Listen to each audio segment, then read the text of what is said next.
ہم کدھر کے، ہم اتنے کمزور عقیدے والے، کمزور ایمان والے، ہم کو کس طرح کھیل کر رہا ہوگا شیطان، اس سے ہوشیار رہنا، اس سے آگاہ ہونا ہمارے لیے کتنا ضروری میرے محترم دوستو۔ غور کیجئے بخاری شریف حدیث نمبر 373، غور کیجئے اس حدیث پر، اور مسلم 556، احمد بن یونس رضی اللہ تعالیٰ عنہ روایت کر رہے ہیں اس حدیث کو۔ امپارٹنٹ حدیث میرے محترم دوستو، آج کے ماحول کے اعتبار سے بالکل ضروری ہے۔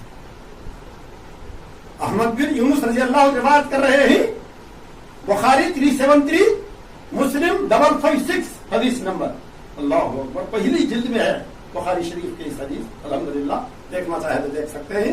اللہ کے رسول صلی اللہ علیہ وسلم کو ایک شخص تحفہ گفٹ دیا، گفٹ تحفہ دیا تھا، ایک شال یعنی ایک قمیص بول کر ایک روایت میں آ رہا ہے بات، ایک روایت میں شال بول کر بات آ رہی ہے، قمیص پہن لیا اللہ کے رسول صلی اللہ علیہ وسلم تحفہ لے کر، الحمدللہ ایک نماز پڑھی، ایک نماز پڑھ کر فوراً وہ قمیص واپس دے دیے، واپس دینے لگے، کہنے لگے کہ اس کے اوپر دھاریاں ہیں، اس کے اوپر لکیریں ہیں، ان لکیروں کی طرف میرا خیال مائل ہو گیا، اللہ اکبر، لہذا پھر دوسری نماز نہیں پڑھنا چاہتا ہوں اس قمیص پر، اللہ اکبر، یہ چادر نے مجھے ابھی غافل کر دیا، اللہ اکبر، نماز میں جسم پر اوڑے ہوئے چادر۔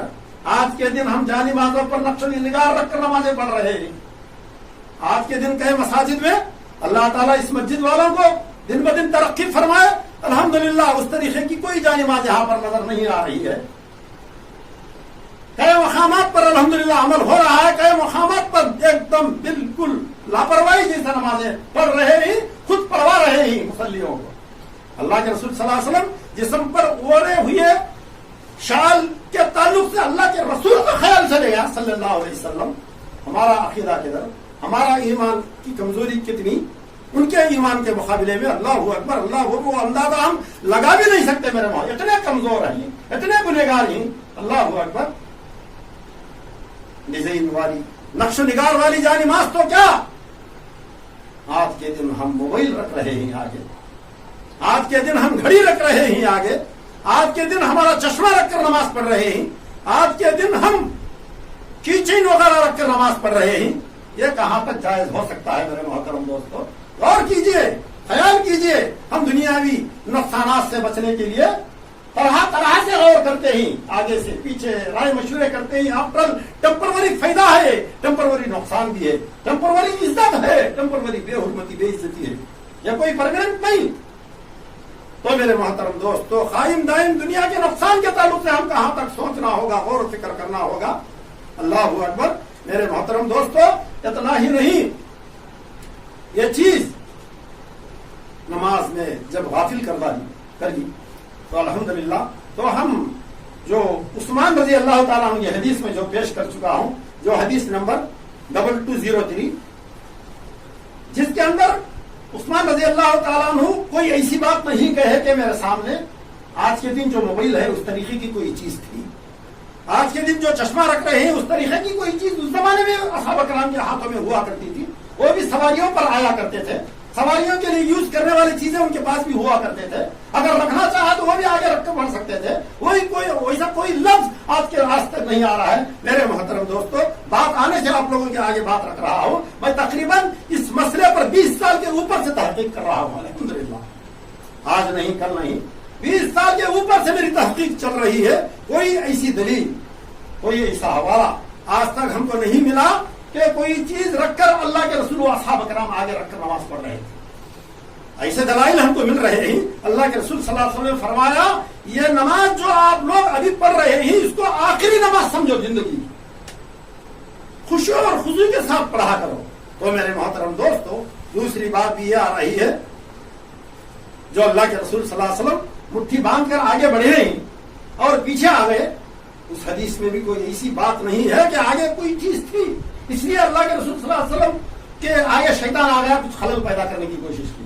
آج کے دن ہم موبائل سامنے رکھ رہے ہیں، ہمارا موبائل لاکھ روپیہ کا ہوتا ہے، بیچارہ بازو غریب کھڑے ہو کر 10,000 کا موبائل برتنے والا غور کرنے لگتا ہے کہ یہ لاکھ روپیہ کا موبائل میں نہیں استعمال کر سکتا ہوں، کوئی دولت مند رہا تو میں 10,000 کا کیوں یوز کروں، میں بھی ایسا ہی خریدوں، ارے بھائی آگے والا بھائی موبائل سے بات کر رہا ہو تو آگے والے خیال کر رہے ہیں کہ یہ موبائل کتنا قیمتی ہے. نماز میں شیطان تو باقاعدہ پیچھا کر رہا ہے. ایک حدیث پاک میں اللہ کے رسول صلی اللہ علیہ وسلم نے فرمایا جب اذان ہوتی ہے تو شیطان بھاگ جاتا ہے. اذان ختم ہونے کے بعد پھر شیطان آ جاتا ہے. پھر اقامت ہو رہی ہو تو شیطان نکل جاتا ہے. پھر اقامت ختم ہونے کے بعد پھر شیطان آ کر وسوسے پیدا کرنے کی کوشش کرتا ہے. میرے محترم دوستو اتنا ہی نہیں، بخاری اور مسلم، بخاری غور کیجئے میرے محترم دوستو، اگر ان باتوں پر ہم کو یقین نہ آئے، کم از کم شک اور شبہ تو پیدا ہو گیا. کیا ایسی چیزیں ہم رکھ سکتے ہیں یا نہیں؟ غور کیجئے میرے محترم دوستو، اسلام کیا کہہ رہا ہے ہمارے تحقیقات کے تعلق سے، ہمارے اعمال کے تعلق سے. ہم دن بدن کئی چیزوں سے سامنا ہو رہا ہے ہم کو. وہ دنیاوی چیزیں ہو سکتے ہیں یا دین کی چیزیں ہو سکتے ہیں، معاملات ہو سکتے ہیں. اللہ کے رسول صلی اللہ علیہ وسلم نے بخاری اور مسلم شریف کی حدیث میں فرمایا جو شبہ والی چیزوں سے بچ گیا وہ اپنے دین کو اور عزت کو بچا لیا. اللہ اکبر. شک اور شبہ، کم از کم اس بات سے تو ہم ان چیزوں سے بچنا چاہیے. آپ جیسا بھی حفاظت کر لو، دنیاوی چھوٹے سے نقصان سے بچنے کے لیے ہمارا قسم کے پلاننگ ڈالتے ہیں ہم. یہ تو نماز ہے، کل قیامت کے دن سب سے پہلا سوال نماز ہی کا ہوگا. اللہ کے رسول صلی اللہ علیہ وسلم نے فرمایا جو شخص پہلے سوال میں کامیاب ہو جائے وہ تمام سوالات میں کامیاب، جو شخص پہلے سوال میں ناکام نکلے وہ تمام سوالات میں ناکام ہو جائے گا. ایسے بارے میں ہم کتنا سیریس لینا ہوگا میرے محترم دوستو. کچھ لوگ کہتے ہیں کہ موبائل کے تعلق سے ہمارا خیال نہیں جاتا، چشمے کے تعلق سے ہمارا خیال نہیں جاتا، گھڑی ہم آگے رکھ دیا تو ہمارا خیال نہیں جاتا. میں یہ سوال کرتا ہوں جو حدیث میں سنا چکا ہوں، اللہ کے رسول صلی اللہ علیہ وسلم قمیص پہن کر پھر واپس کر دیے.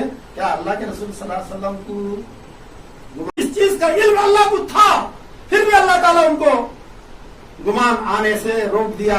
کیوں؟ آج کے دن وہ واقعہ وہ حدیث ہم کو کام آ جائے. آج کے دن کئی لوگ کہتے ہیں کہ اس چشمے سے ہم کو ہمارے نماز میں ڈسٹرب نہیں ہوگا، اس موبائل سے ڈسٹرب نہیں ہوگا، یہ نقش نگار والی جائے نماز سے ہم کو ڈسٹرب نہیں ہوگا. غور کیجئے میرے محترم دوستو، یہ نقش نگار والی جائے نماز سے ہم کو ڈسٹرب نہیں ہو رہا. کوئی کہتے ہیں موبائل سے ڈسٹرب نہیں ہوگا، کوئی کہتے ہیں چشمہ رکھنے سے ڈسٹرب نہیں ہوگا. اسی طریقے سے اللہ کے رسول صلی اللہ علیہ وسلم کو بھی علم نہیں تھا، وہ بھی شال قمیص پہن کر نماز پڑھ لیا.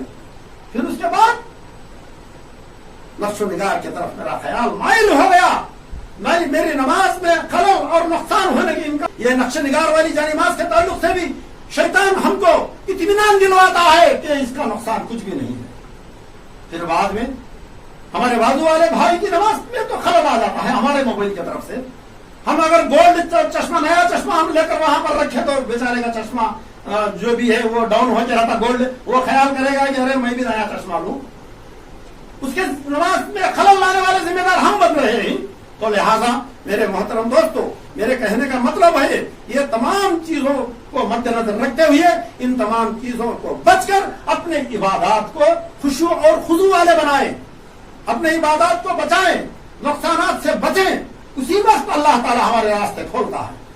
اگر ہم پوری کی پوری کوشش کریں گے